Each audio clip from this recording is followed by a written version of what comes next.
Hello and welcome to Frank's School, 168th day, third year, first video. There's two more videos coming today, the second one, number 2, will be do Middelburg, Zeeland, Holland. I want to point out that that stands for details of. My filming tends to be details, and I just keep writing that in there, do, but that's what that means, details of. Middelburg is, I'm probably not pronouncing it right, it's not very far from Vlissingen, and not far from where Peter has his apartments. You know, it was fun to walk around in that city. You'll see so many bicycles, and I speak as I film. When I got home, I researched a little bit of what about this town, and originally that was an island that said, you know, it was a high spot. You could, in Holland, you're quite aware if you go up on a high spot, and you could see originally it was a high spot, and it had been moated. That you could see from a map above, and also otherwise. What I had speculated about that brick church, I think, was true.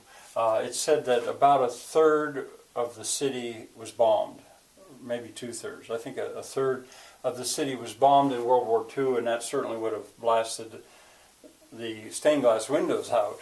But beyond that, I think that church was destroyed, and I suspect they used stones. They placed them again as they rebuilt it in brick. Now that spectacular building, which was formerly the City Hall of Middelburg, I suspect it was not severely damaged, because it would be awfully hard to rebuild a building like that. Well, anyway, you'll see that. And I don't know really if there's too much more I need to say about that. Just if you decided to go to Zeeland, that would be a place that you'd want to visit. Then the third video, Thomas Hockling is showing me defenses that were made by the Germans to try to stop part of the Atlantic Wall, and it was just too inconvenient to put on there. I got Shirley to film me getting on the bicycle, because we rode bicycles to get to those, and boy, we were a pair. I didn't fall off, but that bicycle was so high, and I hadn't got on a bicycle in, I don't know, maybe once or twice in 40 years. I didn't know if I'd remember how to ride one. But Peter's very tall man, long legs, and it was awkward. But I was okay. At least I had brakes. What was funny was Thomas, the bicycle he was on, didn't have any brakes at all.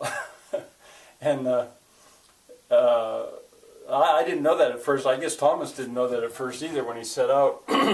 But he would have to go on past something and try to find a hill, or which is hard to find in a hump. You know, in Holland, where do you find a hill? A hump or something to go up to get the bicycle to stop. That was funny.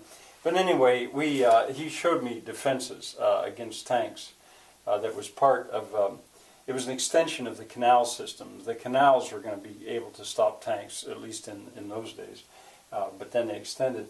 And then we went to some bunkers, 2 bunkers. It was late, they were already closed, but they had been converted into museums, and I was impressed with the enormous amount of concrete in them. Again, this kind of is self-explanatory, but the one thing maybe you don't realize is Thomas Hockling has this incredible knowledge of World War II, especially of history, but especially World War II. He knows the month, the year that certain things happened, and it was such a privilege to be able to hear him explain this stuff. So knowledgeable.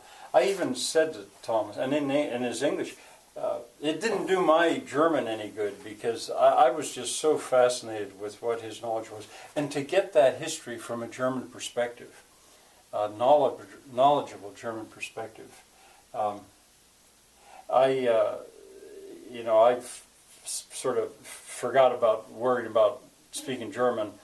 Tell me this stuff, because he knew this stuff. And I even mentioned ultimately to him, is there any chance, Thomas, that you would consider teaching into a camera the way I teach into a camera, to give your perspective of World War II? because his English is so good, and we don't, you know, Americans, I don't know about the English, but Americans, they don't get the German perspective. Somebody once said the victors get to write the history of a war, and but anyway, he said he didn't think so. He didn't have the credentials or something like that. He said maybe if I had a question I could ask him and he could respond to me that way privately, but I just couldn't get enough of his knowledge.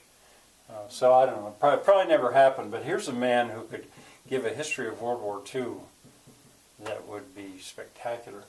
Well, anyway, back to the videos. You'll see that, and then tomorrow we head off to Utrecht, and you'll see that. So goodbye for now.